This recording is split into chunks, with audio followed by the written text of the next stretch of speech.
Strategic Hotbox with Dr. Brandi Stankovic. Discussing leadership, business, and how to take control of your life and achieve greatness.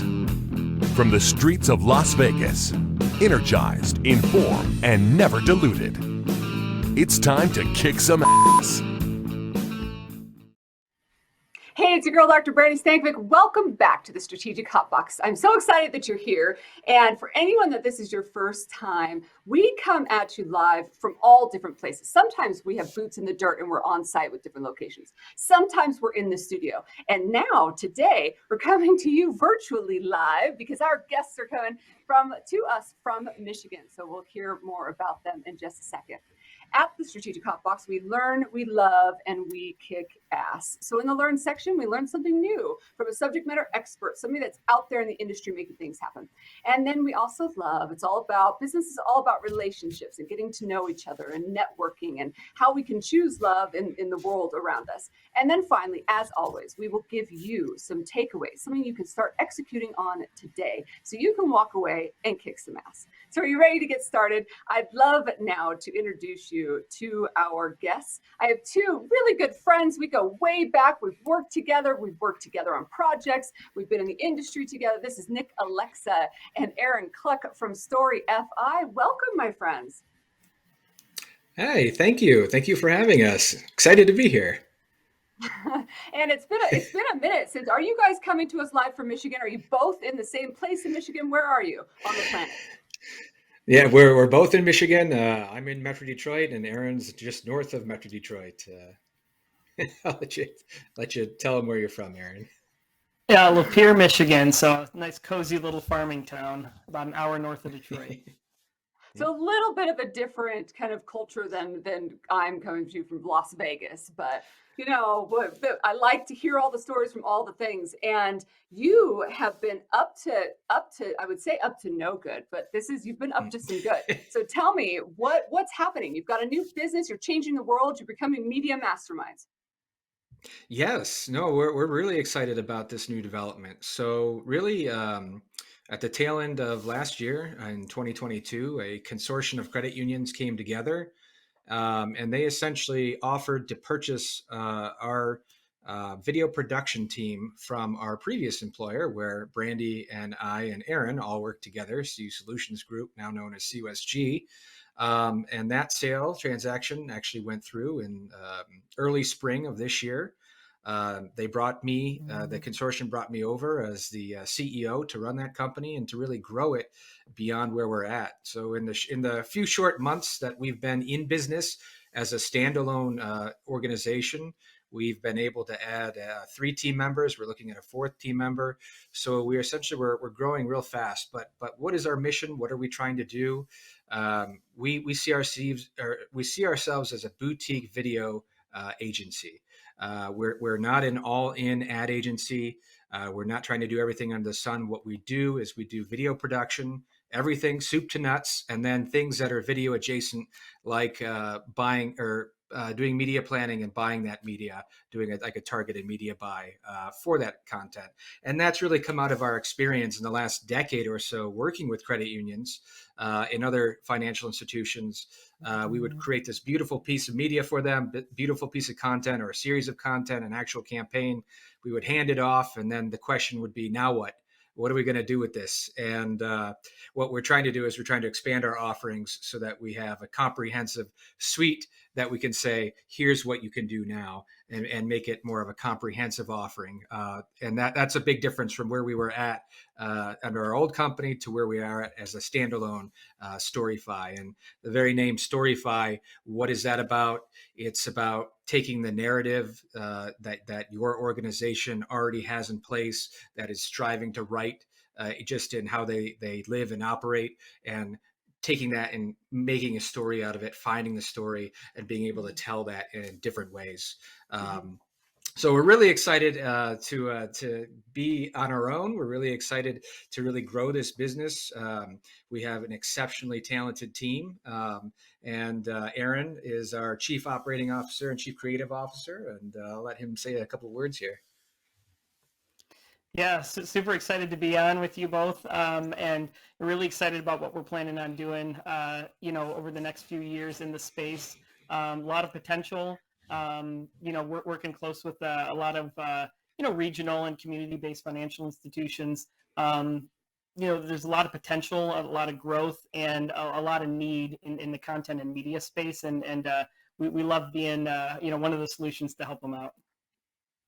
I love that. And I was going to hassle you, but then you were so kind to turn it over to Aaron. I was going to hassle you to say an exceptionally talented team. Well, yeah, because this is being recorded, right? And they're all gonna see it. So you better say nice things to your team. But what a cool crossover for you guys of things that you're so passionate about, but then you also have tremendous talent and experience in. And so I'm really stoked for you. And I know that we've worked together on many video projects. And I know I was your favorite person to video. Absolutely, Of course. 100%. Yeah, again, we're being recorded. But I learned a lot from you along the way, and I was always impressed in how you were turning things around and putting it out with that story, like you're saying, and creating a story sometimes when there wasn't one. So there's this concept about immersive video. What is that, and what does that mean? Well, it Yeah, could I'll mean a jump in lot on of that. different things. Yeah, but yeah, I was going to hand it off to Aaron here. Go ahead. Yeah, it's really interesting when we started talking. Saw the question about immersive video. It can mean a whole bunch of different things. People include that in looking at VR. From that viewpoint, from augmented reality, we're seeing a lot of it even in kind of installations. If you're familiar with like immersive Van Gogh or immersive Disney, where you walk into Yes, these I've seen that. these rooms and they have Mhm, the projectors all around you, and it's just another way mhm, to experience content and media in a way that, and especially in the Van Gogh type experience, is very surrealistic, mhm. right?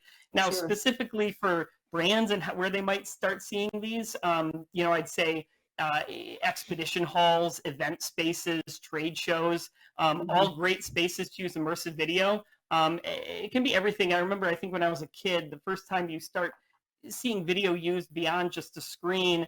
I believe we were maybe at Disney or something, and you're sitting down in a 4D theater, water sprays on you. So it's Yeah. really interesting when you look at all these different ways, and those have been around for 20, 30 years, right? Some of these new ways, especially with brands like Apple with their Vision Pro coming out next year, really starting to dive into fully immersive environments where the Mhm. crux of that is a visual content. Sky's the limit, and I'm very excited to see where these all go and how brands, especially smaller brands, who might not have $2 billion in their marketing budget, Sure. can Right. utilize some of these strategies to really forward their causes. If my chair starts vibrating or water comes out of my screen, I'm gonna be it's gonna feel a little creepy, I think. But I love the idea of this immersive video. And I was even thinking about like surround sound at home when you're listening Mhm. and watching shows. It just changes the game. But you started to mention it there about uh how can somebody begin the process? I mean, is this a social media thing? Is this just working only, with the professional videos we're putting on our website? I mean, where do where do you go? Nick, what's your thought? Well, that's a good question. And I mean, we're surrounded by video all the time, in pretty much everything we do, be it social media, be it digital channels, TV, even excuse me, out in the world. You could be accosted by video ads at your favorite restaurant. Um, but ultimately, what immersive video means is trying to create an experience that brings you into something, or it puts you in a perception or reality that allows you to kind of think about something in a different way. Kind of touching on what Aaron said, having grown up in Metro Detroit, cars are the business of Detroit, and the Detroit Auto Show was the long stay. um, I remember just going to the auto show many times, many years, and over the years, like the immersive video that supported those car launches got better and better. It was really meant to kind of bring you in and allow you to visualize yourself in that vehicle, doing different things, or see that vehicle in different environments or scenarios that, that were maybe aspirational to you, the buyer. So Mhm. that was on, a main stage. But then as things have progressed, they've taken kind of that immersive sort of video, and they've been able to chop it up and kind of parse it out into a social strategy. So actually, a lot of car launches nowadays are actually handled directly through, standalone web pages they'll make for that car, driven by a launch video, driven by a comprehensive social media strategy, where they're doing vignettes of what that vignettes of what that vehicle can do. Again, to kind of draw you in. So one part of it is advertisement. Another part is really trying to get you, the customer, to visualize yourself, in that vehicle, in that environment, doing something with that. So, that's kind of that the car companies have millions and millions of dollars to spend on immersive video, but that's not what you need to get into immersive video. There's certainly a lot of pretty easy steps you can take to create a strategy, especially a social strategy, that would allow you to get in that path. Yeah, and I think that social Yeah. media has made everything so much more accessible, right? But I Hmm. do really feel like it still takes a pro, right? And maybe a different kind of pro, right, to these different types of video, et cetera.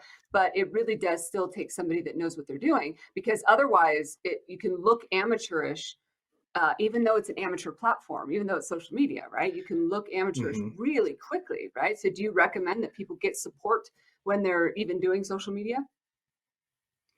Yes and no. So, Aaron, why don't you take this one?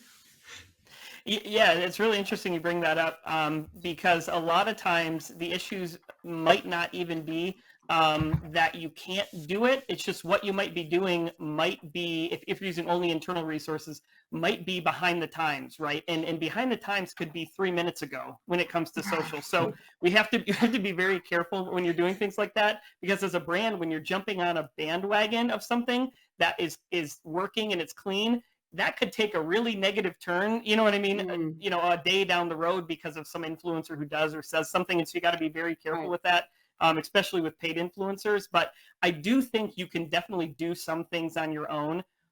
That said, and I know it's an investment and not everyone wants to do it, but it's good to bring someone in who can be a professional, even if it's just from a consulting and strategy standpoint, Mhm, especially when you start tying in social and video and mhm. all these other elements, immersive things. Now you're really asking a lot of probably an overworked team or group of team members who this might not be their cup of tea. So Sure. Right. And I think Yeah. that just somebody that's engaged in the relevant things that are happening. Because I see so often some of the businesses that I'll work with, they'll say, yeah, I totally want to do that. We're totally going to get some social media going. And then you talk to this person that's now in charge of social media, and they're like, I don't even have that account. I don't even have a Facebook. I don't even have an Instagram. I don't even use TikTok. Hmm. I'm like, well, why are you the one that's managing this? I mean, not that smart people can't make great things happen. It's more that if you aren't living it, then mistakes can be made really easily.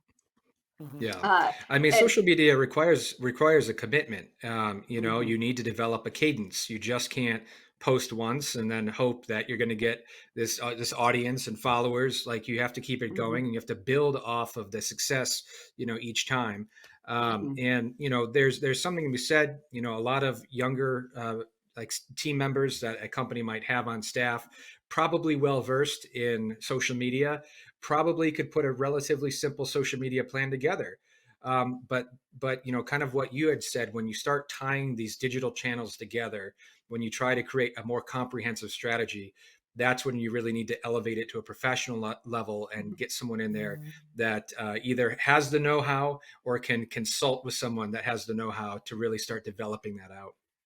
Are there certain keys then to engagement? Like what draws people to a video? Is it, I mean, are there traditional ones that have been around forever? Are there some new things? I mean, what are some of those keys to engagement? Aaron, what's your thought? Yep. Yeah, and it's a great question. You look at a lot of the social and YouTube content that you currently have out there, and there's a lot of algorithms in place, right? And so you can do a lot of things right, and you can miss those algorithms, and your video doesn't do as well. I will say, I always feel bad for internal teams because about once a week they hear someone on their team asking them to make something go viral.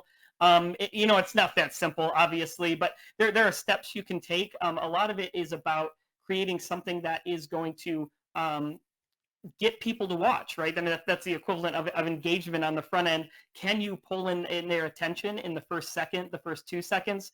So there's a lot of ways you can cut your content to, try to pull in people on the front end. But I will say too, depending on where you're trying to market, to your audience, whether it be on social and reels, people are flipping through reels, and you have a lot to compete with because there's a cat doing backflips, right? And someone, face planting on a skateboard in the first second, and now you're talking about enterprise SaaS. Like, you know what I mean? There's things where you're probably just not going to win on that upfront engagement if you go traditional. Whereas, there's a lot of other channels and other places, in training and other scenarios where you have a captive audience. And so a lot of it's just knowing your audience, knowing your channels, and creating content that is specific for those channels, and not a one size fits all, because that will fail miserably in our current market.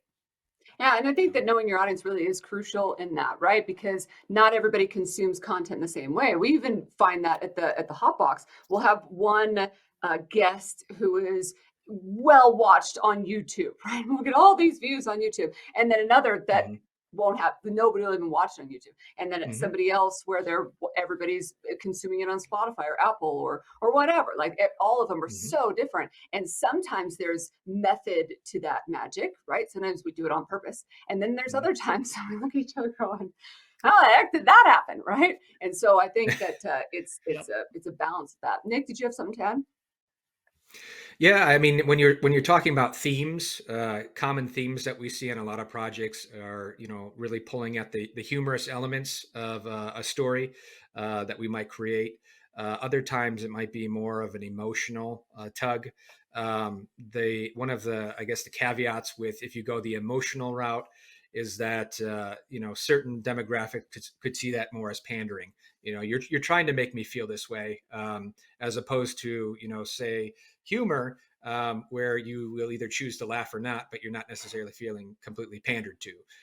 So those are just two common themes that we see quite a bit. But it really depends on the style or the type of media that you're looking to produce. I mean, if you're going for a brand anthem, which is more celebratory of what your organization is and it's aspirational to what you want to be, then we're talking, energetic, kind of hero-esque, really a highlight of culture. So, lots of different themes we plug into for a lot of different types of content. But those are three that come to mind.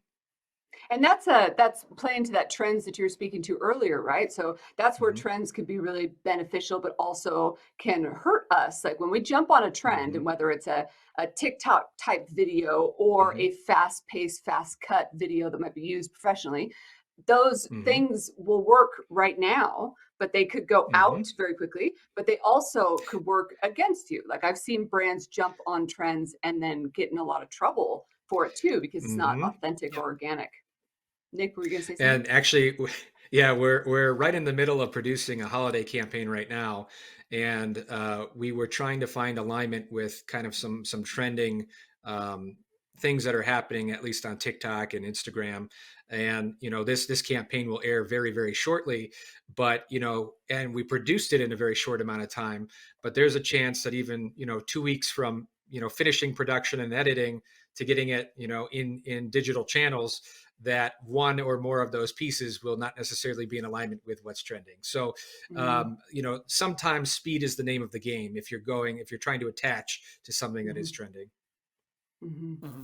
Yeah, I can see that completely. So then there's this whole concept of artificial intelligence. So I have recently discovered an artificial intelligence tool that will take the episodes that we create here on the Strategic Hotbox and chop them up into consumable bits so I can put them on social media, right? It's all free. It's all like, I just click and it does it. It adds the captions. It's this insanity that's out there. How has artificial intelligence changed the game for you?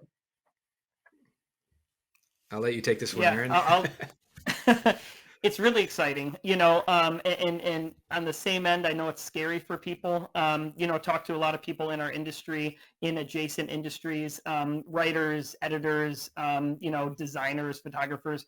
They're concerned, and rightfully so, because a lot of what they're doing, or a lot of what they've been able to do in the past and charge for, for example, taking a podcast, cutting it up into, social chunks and getting those ready for you can save you thousands of dollars and lots of, really, it's the time aspect. On the positive side, we have a lot of the tools that we use to do our job in pre-production, production, and post are starting to have like AI elements added to them, some AI tools, and a lot of these are more about quality of life, just saving time for me so I don't have to, do each little piece by itself.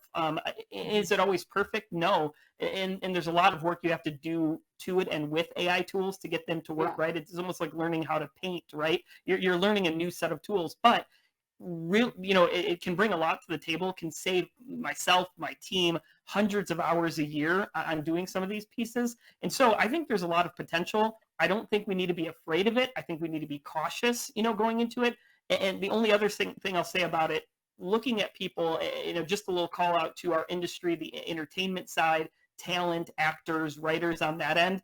Obviously, there's concern there because, they don't want their jobs to be, taken over by AI. They want to keep the rights to themselves, the royalties and things like that. So there's a lot to keep an eye out in there. And one last point, be careful putting all your eggs in one basket in the AI tools, space. Yeah. We're only one legislation away from those not being able to use and do some of these things. And smart. so, just make sure you have fallbacks on for your content creation and things, but don't be afraid, use it, and reach out to companies that are using it, because it could save you a lot, and it could help you look at things a little bit differently. Like one of the greatest things about ChatGPT, ask them questions, you know what I mean? See what comes back. It's a lot of fun.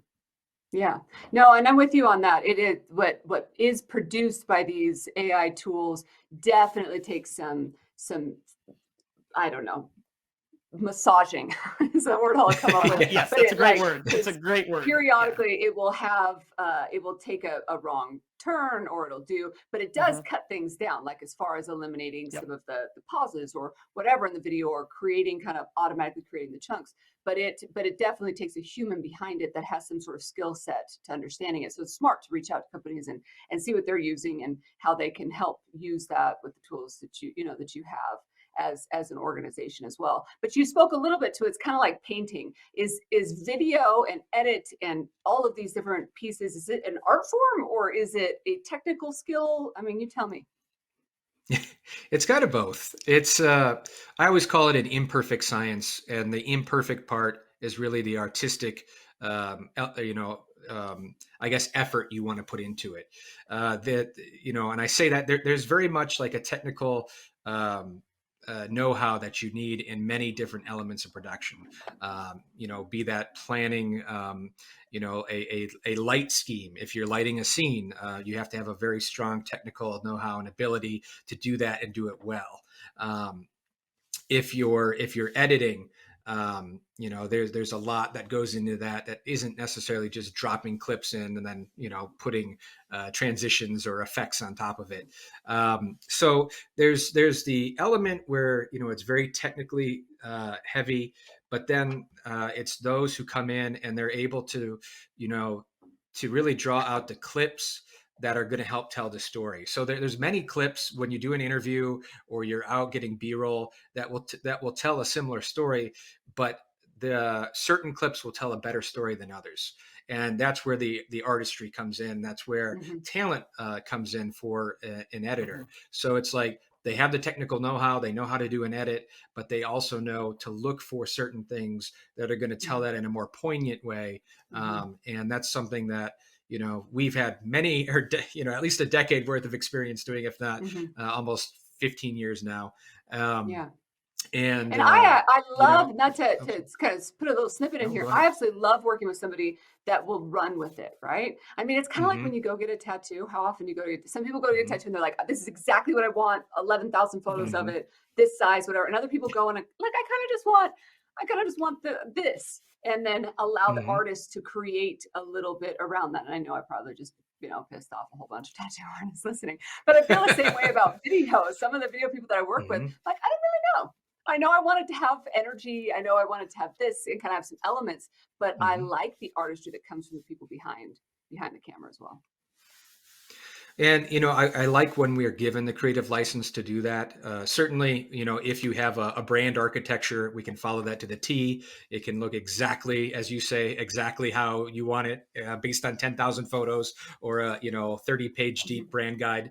Um, but if you give us creative license as well to tell that story within that framework of the brand guide, we certainly will come back to you with something that is probably more poignant, more relevant, or interesting than you might otherwise produce by yourself. hmm hmm And I think that that's part of having professionals like you be in that, because I mean it's the audio, it's the edit, it's Hmm. the video, it's the B-roll, it's all those different pieces put together that really make a story come to life, and then ultimately allowing it to be immersive or that type of thing. Um, Absolutely. Go ahead. Were you going to say something? Because I'm going to throw another Oh, question at you if not. oh, yeah. I was going to see if Aaron had any thoughts on this one. No, I think you covered it there. But one thing on my team, our team of editors, there's some of them that I would say I would categorize more as artists, and other more as technical editors or producers, right? And so depending on the project, an artist might thrive on a certain type of project, but then on a really technical training based edit, they're just you can barely get them to keep their head up, and so getting the right talent to work on the right types of jobs in the It's production, in the important. writing, Yeah. in the post, super important. And having a good swath of talent you can pull from can really help, as you're trying to define and figure out, okay, based on this brand guide, what's the story we're really trying to tell? And that's what we pride ourselves on. Yeah, and I love that. I think that's great. And as being a person that has built a lot of things from the ground up and figured out how to use tools and figured out how to do some of that, having that sometimes that creative piece isn't in the capacity of people, but there's a whole Mhm. lot of edit that needs to occur that doesn't require that. Sometimes you just get sucked in, and I know you guys know better than anybody, but it is Yes. there's a lot of work, just repetitive work that comes through just sorting through video and things as well. Mhm. Do you have a funny story or something crazy that's happened? I'll Well, I'll jump in. start. Sorry, go ahead. Go ahead, Oh, Aaron. I know, Go I ahead. got you. Embarrass I each got other. this one. Yeah. So, Okay. yeah, well, so this one, I was thinking about this, and I do have some stories from where we've worked in the past. I just don't know if I should share them on the air. So I'll leave that, between offline, Brandy. But I will say a fun one. If you're ever doing production, you'll always notice you're always going to have, we call them bogeys. Like, watch out, we got a bogey at 9. Coming in, and they'll get in front of the camera. They'll ask you what you're doing. You're just trying to get a take. It's usually the end of the day. Everyone's tired. And so if you ever have that happen, photo shoot, video, anything like that, an old industry trick, you always just, quietly tell them that you're working on a mayonnaise commercial, or maybe something for adult diapers. You pick something really unexciting, uninteresting, and you cannot count how fast they will run away and leave you They don't alone. want a And so cameo in an adult they do diapers not want commercial. to, exactly. Like, we have an extra spot for you, actually. And so I will say you can have some fun with that. We always like to try to, uh, just play with people a little bit on that, but it does keep them away so you can get your production finished.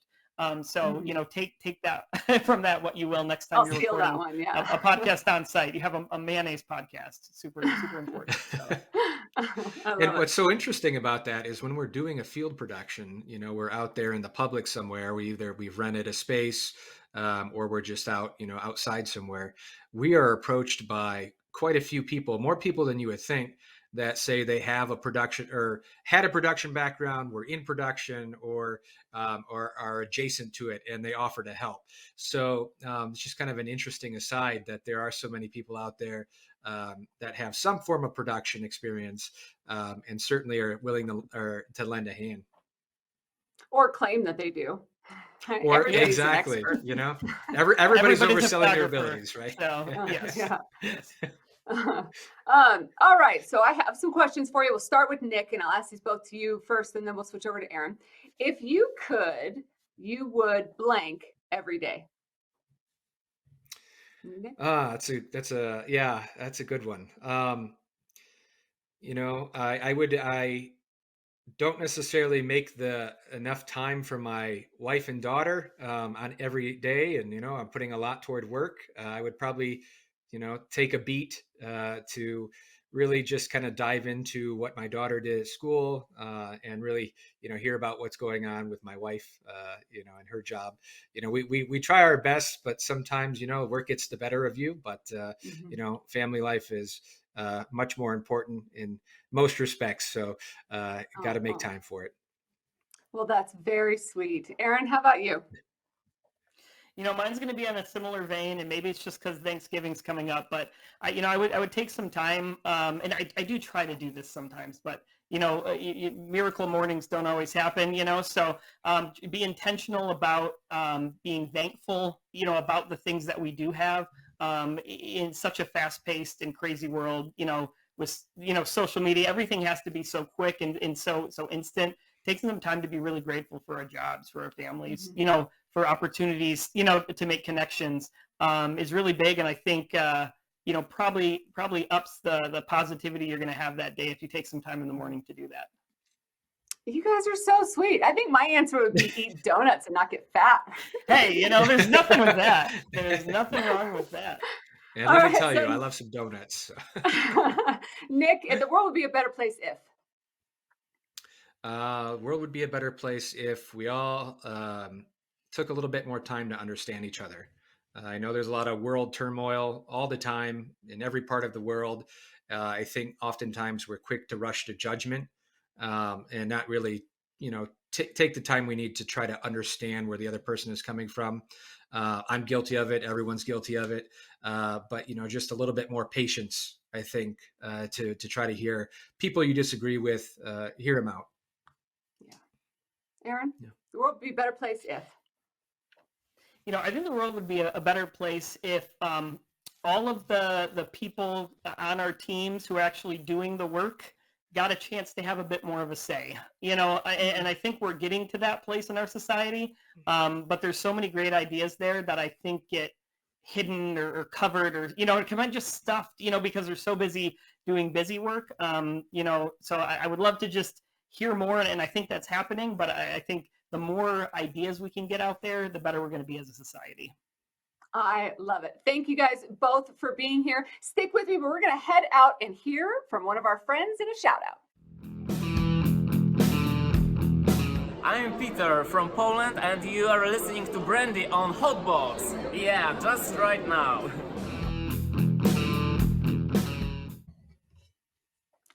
Thank you so much to Peter from Poland. We appreciate you for sending us a shout out, and hello to you, and hope to see you soon. Now, Nick and Aaron, if people wanted to get a hold of you, how would they do that?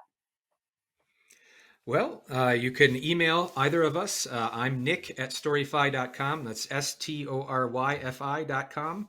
Aaron's is also the same. Aaron, AARON at storyfi.com. We have a general email, which is info@storyfi.com if you don't know who you want to talk to. And we also have a phone number, which is 313-718-1020. Great. Oh, and then obviously our website right there. Yeah, of course. Right. And Instagram, Team Storyfi. Oh, yes. Yeah. Team Storyfi on Instagram. Yeah. All right, follow on Team Storyfi. I love it. And now it's my favorite time. It is the time where we leave all the people that are listening and watching, all of our faithful followers, people that are here that tuned in specifically just to hear what was happening with the two of you. We're going to leave them with some tools to kick ass. So based on everything that we talked about today, what is a takeaway today? Aaron, what's your thought? I think big takeaway here, take some risks. Don't be afraid to try out some of the new tools, AI, social, some new things that maybe you've been wanting to do, but you don't feel you're empowered to do. Look at your team. You probably have someone on your team who can help you out. And if not, reach out. We'd love to help you, take a big step, take a risk. It's going to pay off. And Nick, what do you Yeah. have to add? Yeah, I mean, video is everywhere today, and I think all you need to do is pick up your cell phone, and you are completely enamored with every video you might find on that, and just doom scrolling forever. But it doesn't take much to develop a comprehensive social strategy, but there's a threshold between developing, again, something that's simple, that follows a simple cadence, to something that is professional and it's going to start tying your digital channels together. And that's a good opportunity to lean on a professional group like Storyfi to really help, not only develop it, but develop the content for it, and really begin to get some good performance out of that content to help you meet your growth goals. And that's what it's all about. It's about growth. I love that. Engage, take risks, lean on professionals, and be willing to just put yourself out there and tell the story and engage. I love that. Thank you so much for being a part of the podcast today. And I hope everybody goes out and checks out all of your stuff. And for anybody that has been dying for some more, check us out on social media at Strategic Hotbox and at Brandi Love. That's BRANDILUV. And check out all the behind the scenes. So you'll see a little bit of Nick and Aaron and me, but you'll also see all the other episodes and crazy stuff that we have going on at the Strategic Hotbox. You can check us out on Apple, Spotify, TuneIn, YouTube, Stitcher, iHeartRadio. I mean, clearly you're listening to one of them now, but no, you have options. You can even check us out on Roku. We have our own Roku app you can download and look at all of your favorite episodes. Appreciate everyone listening and tuning in today. Again, thanks to Nick and Aaron. Until I see you again, get out there and kick some ass.